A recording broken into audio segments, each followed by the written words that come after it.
I mean, I think you have to get, we don't talk very much about how we're standards aligned at all.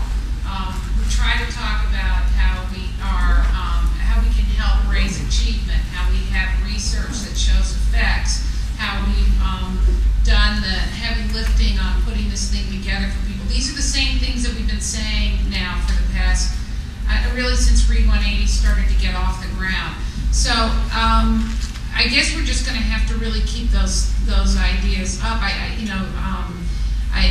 get our manager in California sends me everything that Arnold Schwarzenegger says about free text, and I have a little bit of a wait and see attitude about it. I know that they believe they've got all these textbooks that are going to go up for free and everything's going to be wonderful and they're going to solve the entire California budget crisis with free textbooks.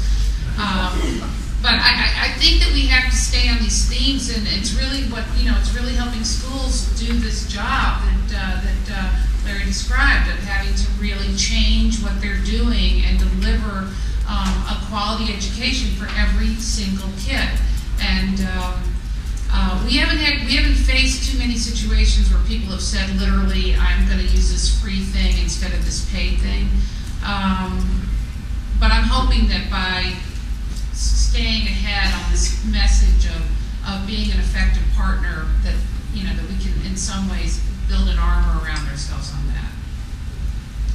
If I can add a thought to this, so my perspective on the same kind of an issue about marketing, the idea of the value added piece to it, is it seems to me that one of the things that a lot of the school districts have done, either out of felt necessity, economically or otherwise, or maybe they thought it would be a better deal at the end of the day, is that they have, if I could use a metaphor, of the architect and the master carpenter. And I don't mean to be demeaning about this, but I think most teachers see themselves more like the master carpenter. And that doesn't mean that a teacher couldn't be an architect, but an architect has a different set of knowledge base to work from, and the master carpenter. So when you get to the job site, if you're a master carpenter, you expect two things, it seems to me. Number one, you expect a clear set of blueprints about the job to be done. And you also expect the materials needed to do the job. Then you take your skill as a master carpenter and put it all together. And it seems to me the more the schools, if they think that teachers are going to go to the free, that means they all want to be architects. My experience is they don't want to be, and even if they did, they don't have time to be that, while at the same time being the master carpenter. So it seems to me, whatever metaphor you use, it sort of sets out a position for what you have to do to bring to it, and it's certainly going to be needed. And I don't think, like I said earlier, that the free issue is going to be as worrisome as it needs to at first appear. Okay, next question. Yes. I work for an early childhood publisher, and it's just fascinating to kind of listen to you as a middle school teacher talk about you want a curriculum that's a little bit more integrated and not isolated in literacy, math, science, and social studies. When what's happening in early childhood is we're now being asked to create things that are literacy focused, math focused, and taking away that progressive education that we believe is appropriate for young children. And based on the discussion this morning, which was about going back to doing progressive education and your project approach, just kind of your thoughts on how you're seeing children coming up through the system that have maybe had a progressive education now being in elementary school or middle school where it's segmented times of the day and you're wanting to go back to what we hope early childhood.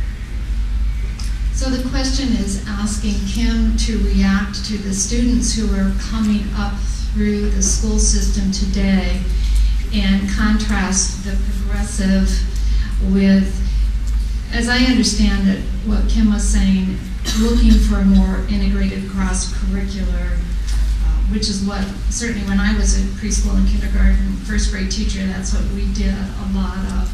And what are the implications for you as a teacher as these students come through? The students I see today,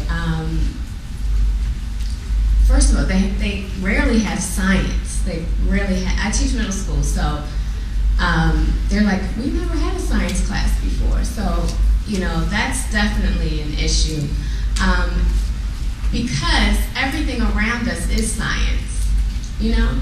So their level of understanding anything around them, whether it's history or paper, anything, because they've never had a science class, they can't conceptualize basic ideas that I try to teach in social studies or even in language arts. So when we don't teach that way, when we don't have an integrated curriculum, it decreases students' level of comprehension of all of the subjects that they're learning. I think it's so essential to teach from an integrated cross-curricular approach.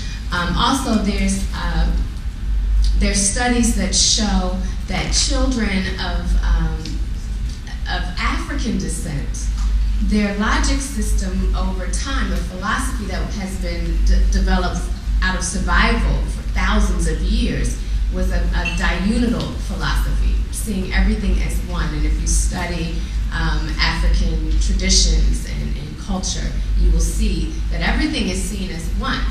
And so when we dichotomize in the lower levels, and even in middle school, it creates confusion. It doesn't allow for them to conceptualize and understand what they're learning the way that they should. And so what happens is people misinterpret that as, learning disabled, oh, they're just not getting it, what's wrong? But if you teach them from a diunidal perspective, an integrated perspective, it makes perfect sense. And they get it perfectly. So our reading scores. And then also, I'll just say, when you mentioned the intentional non-learner, that made me also think of culturally relevant pedagogy and how, in order to motivate students, they have to see themselves in what they're learning. And so a lot of, these non-learners that we are seeing today, they're intentionally not learning, is because it's a reaction to not seeing themselves in anything that they're learning. And what that does to them emotionally is it makes them feel inferior, insignificant in this country, in this world. And so when you do that to children, eventually over time they will become an intentional